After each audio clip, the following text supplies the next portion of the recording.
Basinga.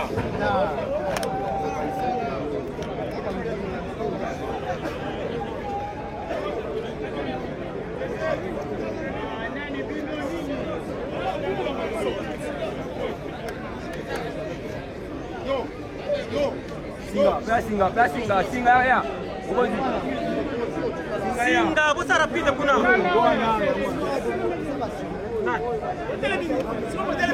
Wow, bayo. Vanda nena pe fanda. Mwamba. Singa nano efate ba fanda. Yoko tika lao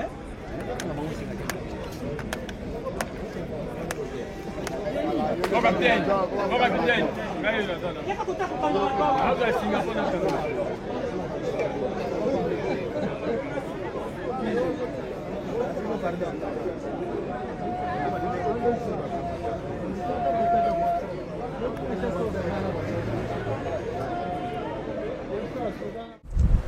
Donald Trump vient de se prononcer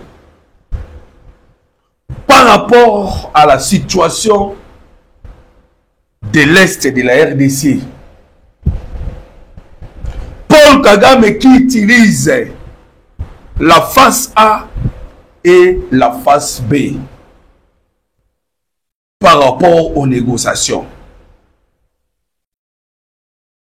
Ni les ali kolekana. Mbote bandeko ba congolais de partout bozali kolanda biso en ce moment. To pesi bino mbote bozali ebele boyaka kozwa ba analyse pe ba information pour na makambo tali mboka Congo mboka na bino mboka na biso. Voilà to kosola na bino na kati ya émission de sorte que vous comprendre la situation ya mboka Congo en ce moment. Boyebi ke tozali déjà na guerre na niveau ya est ya mboka na biso RDC. Kasi na moment oyo nini ezali kolekana mboka ekomi wapi. Alors tokosalela bino point pe pour comprendre la situation sécuritaire ya mboka Congo. Ndenge na uti koloba bandeko. Donald Trump a outi koloba. Et pourquoi Donald Trump s'est-il prononcé par rapport à makamou ya Est ya Congo? Tokotangi la bino déclaration à Donald Trump ou bien tokotali sa bino vidéo na ye pe bokoyo kayango.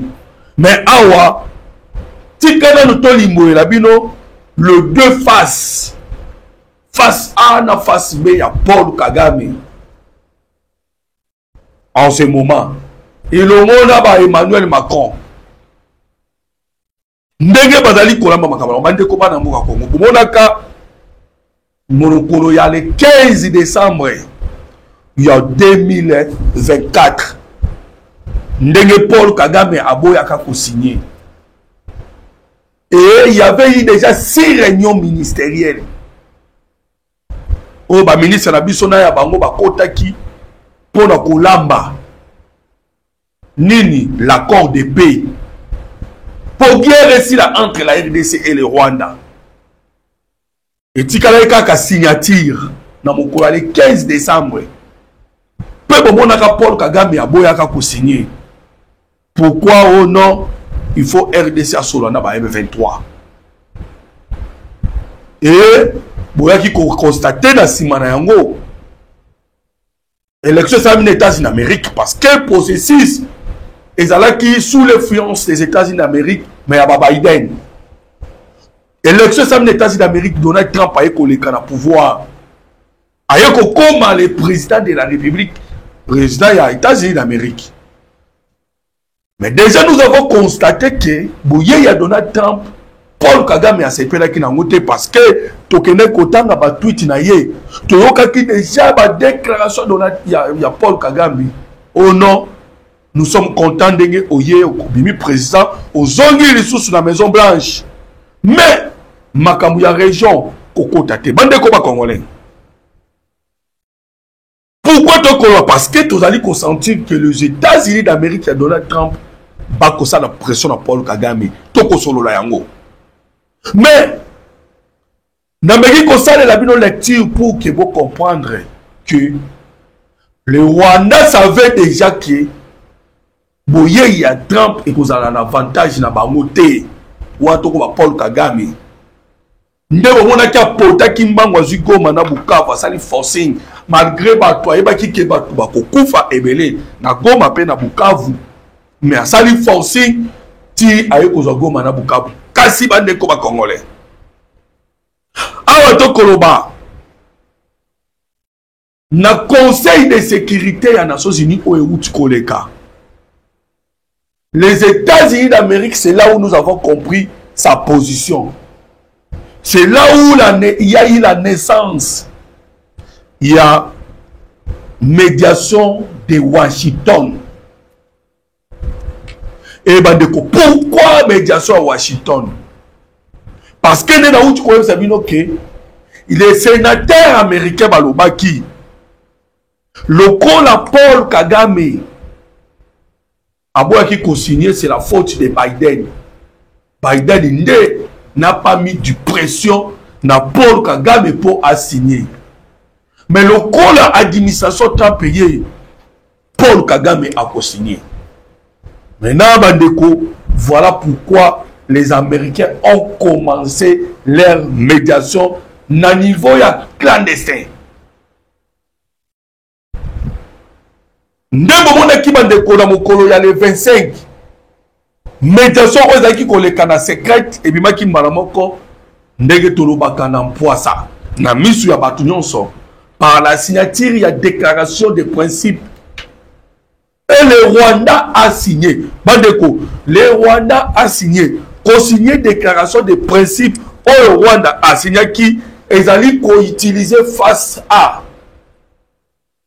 Il s'est montré favorable aux Américains pour dire que nous n'avons pas de problème. Aïe qu'on présentait plan à Bango, aïe qu'on présentait parce que après le 25 avril, lorsqu'il y a eu la signature, il y a déclaration de principe, Bandekoba Congolais, Namokolo y a les deux.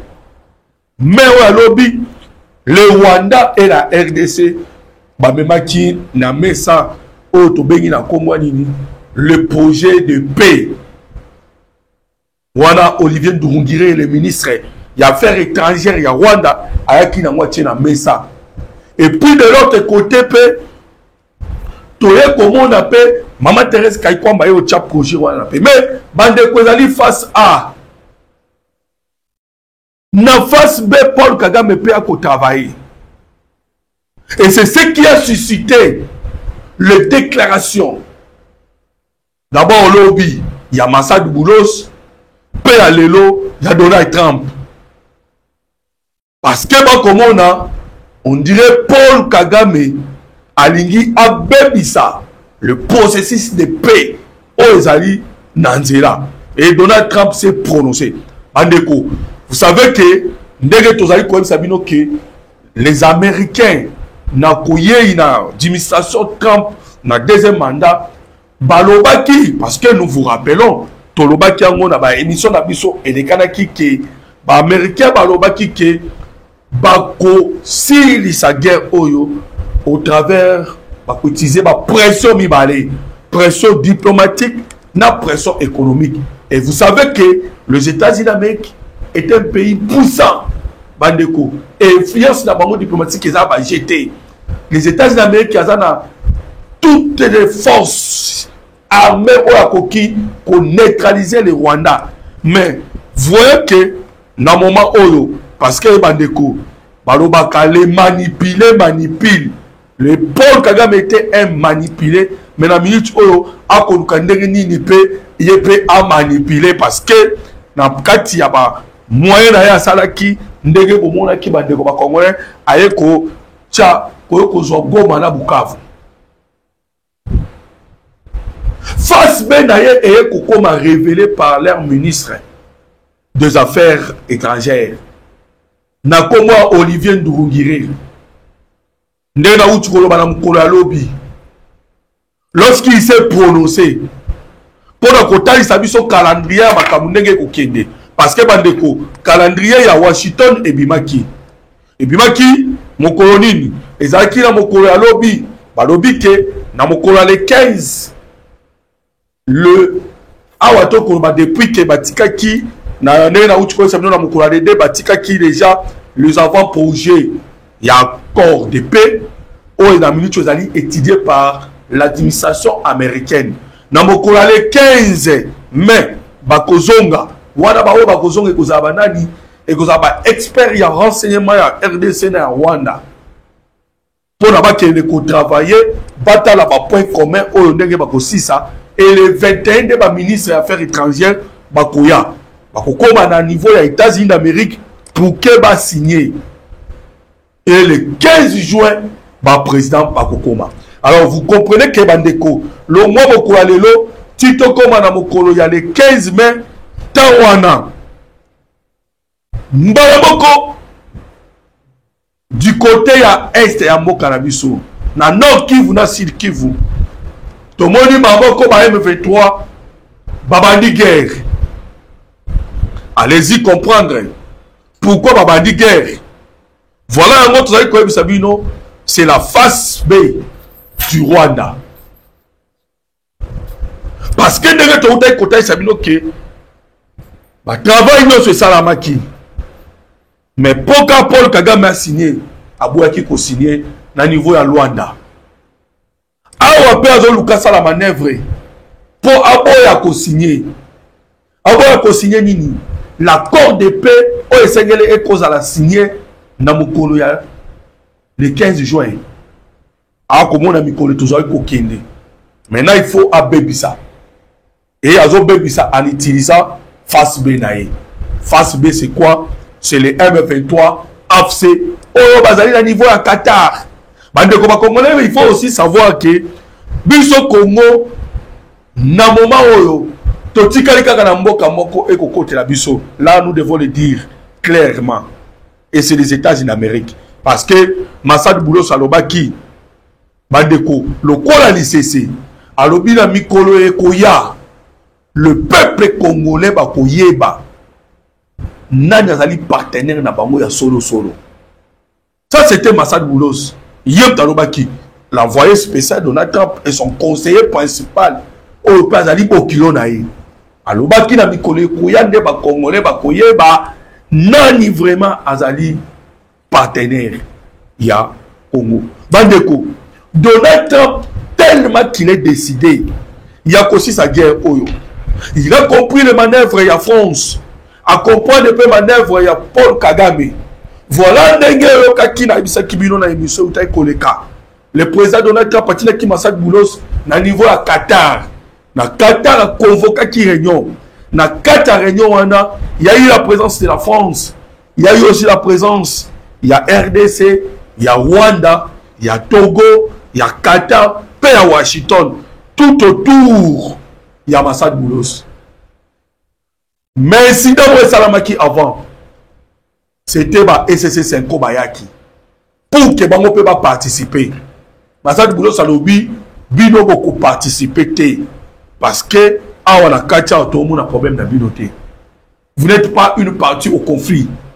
Donc votre présence ne justifie rien.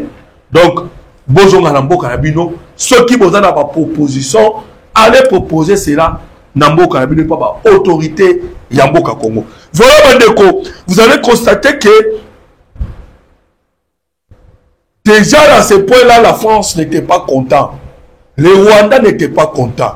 Tu as découvert un mot. Namalobaya Olivier Dungurire, le ministre des Affaires étrangères, a lobby tous les processus, tous les partis, on doit tenir compte Nabatounyonson, voire même les CC 5 Bandeko Congolais. Vous l'avez déjà aux alliés comprendre pourquoi un Rwandais, parce que ce sont des ennemis.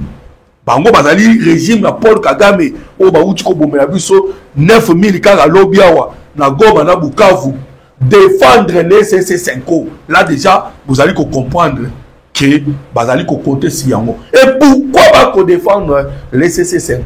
C'est parce que ba yebi que na ba pour parler oyo CC5 ko préparer et ali dialogue ya ba congolais na dialogue wana ba congolais pour na LCC 5 nanga azali congolais tous ali koboya te mais nanga azali couverture na kati ezali ba Willy Manzi. Vous connaissez Willy Manzi? Oh le lo batie gouverneur ya Goma pe Bukavu qui est un Rwandais, un Canadien d'origine rwandais. Le loyo batie ye gouverneur ya Goma. Et LCC ba isango comme on a ba LCC 5 bazali koluka ba benda bango. Et pourtant un accord de principe signé aux États-Unis d'Amérique, kuna bazali koloba likambu ya intégrité territoriale, na souveraineté.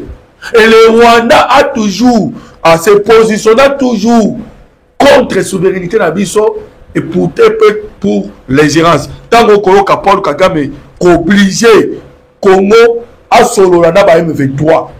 On makamuzali kolekana en dehors de la frontière ya Rwanda.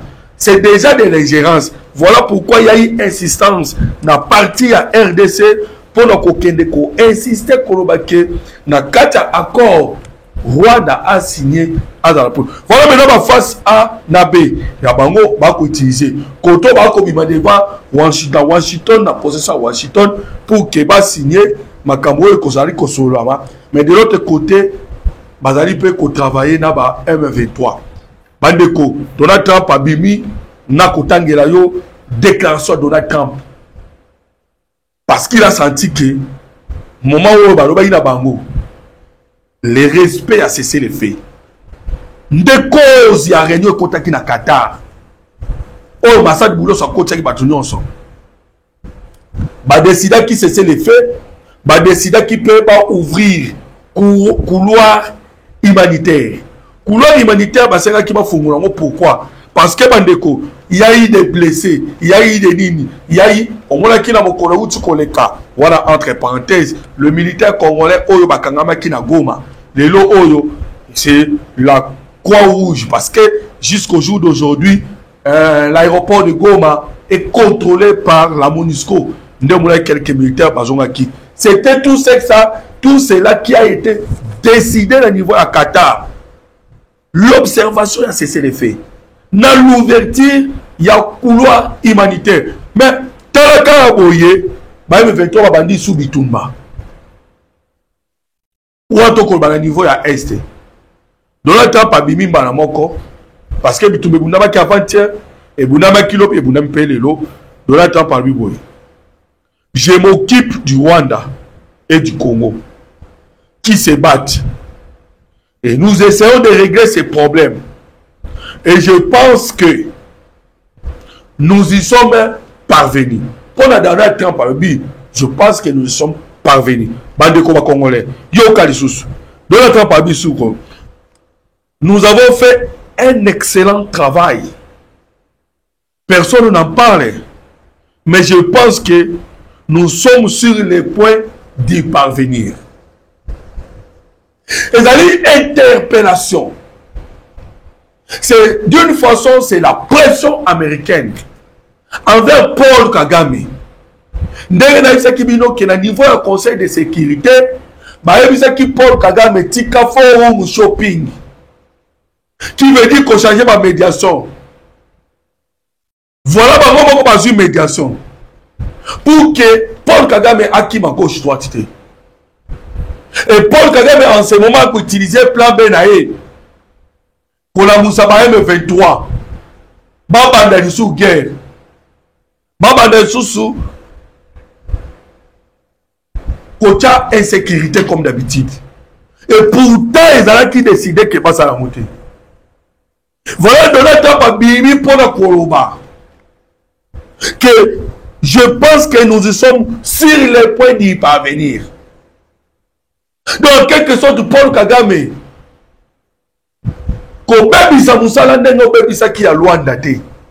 parce que nous sommes prêts pour y parvenir. Pour l'accord de paix et à signer. Bandeko, alors pour le moment, comme nous vous le disons, le manœuvre de la France, Ndengazali Kosala, pour nous briller carte, il y a processus auto Kosala. A briller carte. Parce que la France, depuis longtemps, avec Emmanuel Macron, souhait la bango ezali ba écarter le président Félix Antoine Tshisekedi Tshilombo parce que sokozongi sima okomona ke na mokolo na niveau ya Nairobi le président Tshisekedi akutana kina Emmanuel Macron. Emmanuel Macron a dit que tu ne peux pas diriger seul. Et Sengeli, on dit ma paix. Moïse Katumbi a côté dans ma solo. Et le président Tshisekedi Ayaki a contourné la français. A Bendi Samaloukonde a nommé le premier ministre.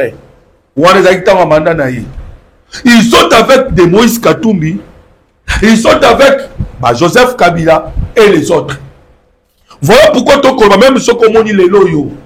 La sortie médiatique, il y a Nicolas Kazadi. Pour moi, que l'Andani n'a jamais Kabound. Tout ça, c'est pour prouver aux Américains qu'il ne faut pas signer avec Tshisekedi. Attendez tout le monde Tshisekedi. Parce que déclaration de l'opposition, non, Tshisekedi doit quitter avant 2028. Ils ne veulent pas, et l'on la France, que Tshisekedi a signé avec les Américains. Mais ce qu'on a dit position américaine, ils ont dit qu'il va signer avec Tshisekedi. Et puis tout le monde côté les là. Et que partenariat stratégique peut privilégier entre les États-Unis d'Amérique et la RDC, ils ont signé. Babandi côté les mélango les lotés bande congolais. Moutani Bosso Bimaki pour qu'il y ait un côté les mélango, c'était Paul Kagame. Lorsqu'il y a une presque américaine pour dire à la presse américaine que pourquoi les États-Unis d'Amérique veulent signer avec un gouvernement irresponsable. Voilà un gouvernement Tshisekedi. Paul Kagame na Koloba. Et après c'était Moïse Katumbi. Non mais c'est Otto Kobenga. Comme Joseph Kabila qui ont commencé par s'opposer. Tant que tu as avancé Bandeko et on commence comme Bananga. Les gens ont commis cotiser Bakazadi. Na Bajama Kaboun. Pour dire que non.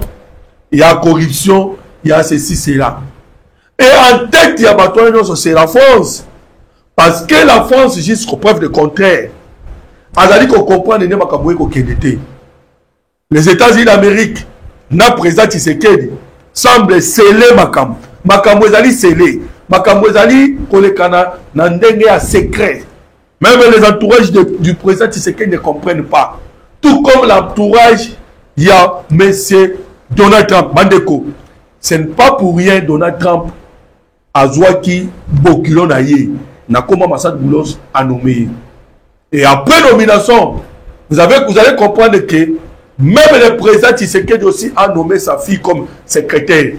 Il veut maintenant c'est comme Makamouna secret. De sorte que Makamouana est en public. Parce que ça Makamou sérieux et ça Makamou. Et Donald Trump, il est combattu parce que Azali Mundele le corps surtout, mais lui il est venu maintenant Azali côté le système, il y a mafia.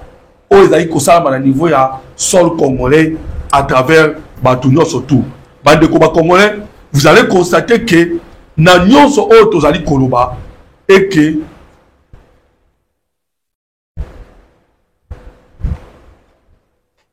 les États-Unis d'Amérique sont déterminés.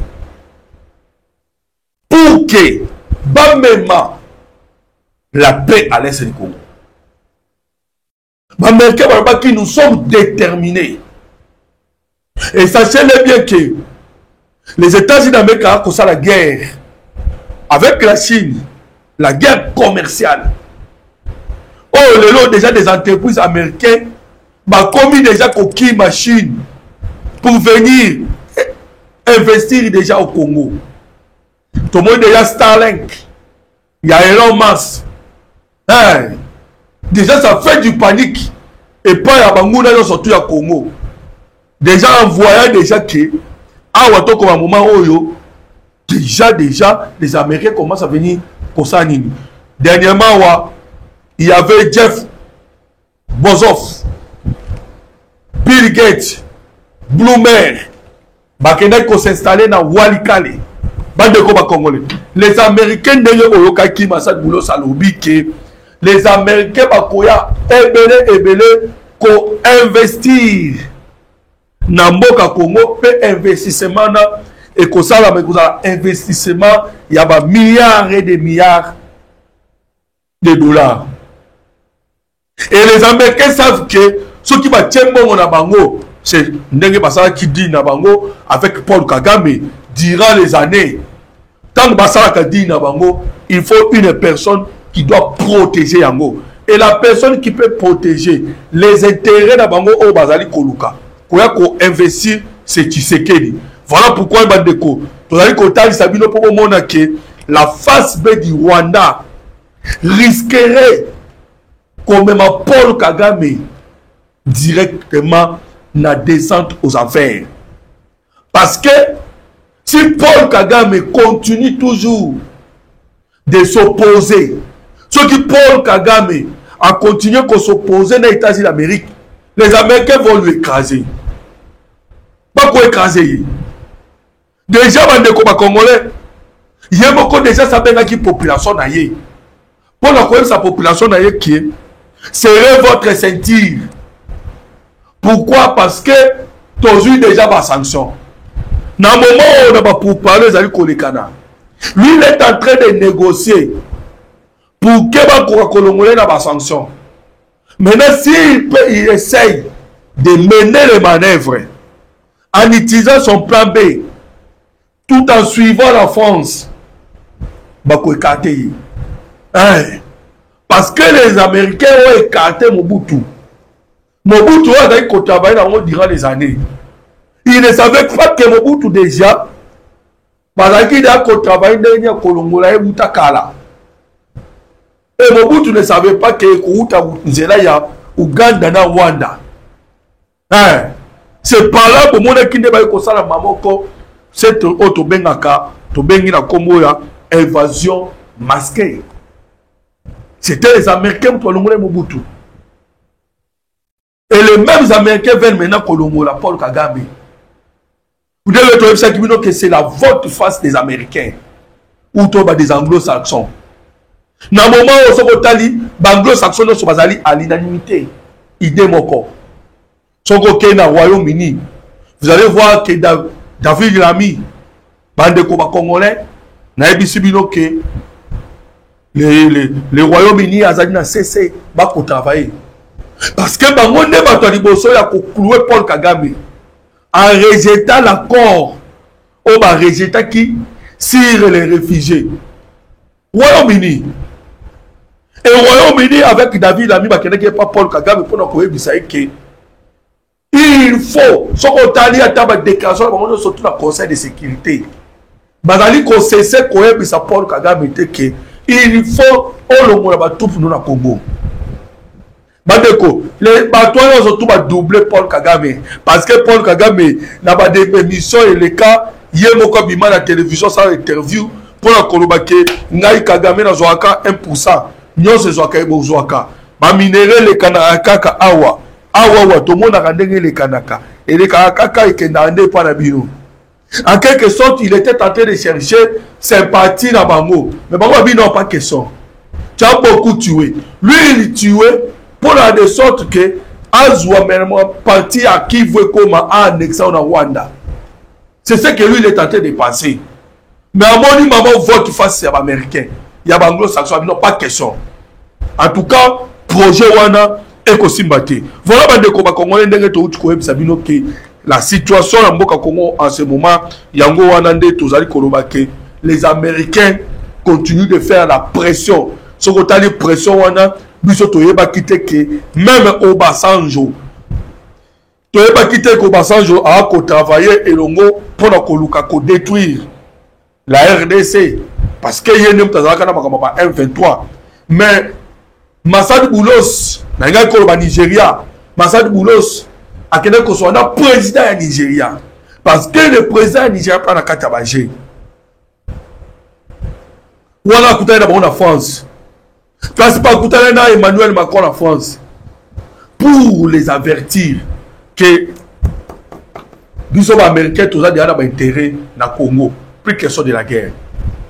Et Massad Boulos a qui Colombo sous aye kokende na investiture ya Olongi Nguema oyo azali le président auto azala élu na Gabon na investiture mbango basali bulo sake kokutana na le président ya commission ya Union africaine place ni basololaki mpe na ye ntango asisi kozwa na président ya Union africaine ake kokutana na Vie Sassou cher, très cher frère congolais. Tout ça, c'est la pression américaine. Ils vont utiliser la pression diplomatique pour que Bassalanini basi sa guerre aux alliés à niveau ya RDC. Voilà pourquoi on a attaquer à rencontrer qui tout ce qui parce que boyebi déjà kakutana ki na Rwanda, kakutana ki na Uganda, kakutana ki na Kenya. Kutana na bango nyonso. Ba président bamboka wana so solo ina bango.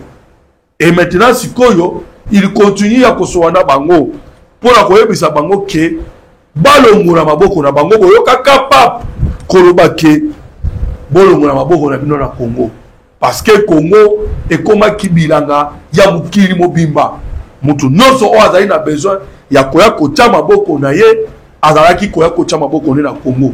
Voilà ndenge bazali ko kebisa bango epa ya ba américain. C'est la fait bandeko ba congolais. Nenge le fait Etienne Tshisekedi wa Mulumba alobaki laissez-les partir, ils seront bloqués quelque part. Et à Wato Koloba, ils sont bloqués. Tous ceux qui sont en train de faire comme manœuvre, bazos à la bloquer parce que ndenge to Koloba, Nzambe na mawanae a suscité Donald Trump et Potope a suscité le président Félix Antoine Tshisekedi Tshilombo pour que va travailler et longo pour commettre fin na guerre aux alliés à niveau ya est ya mboka na biso la RDC. Bon continuer kolanda biso bandeko pour na bozwa ba information pe ba analyse na makambo etali mboka Congo mboka na bino mboka na biso. Si vous voulez nous contacter, contactez-nous au 089 40 330 80 plus 243 89 40 330 80. Aimez notre émission et partagez. Merci beaucoup.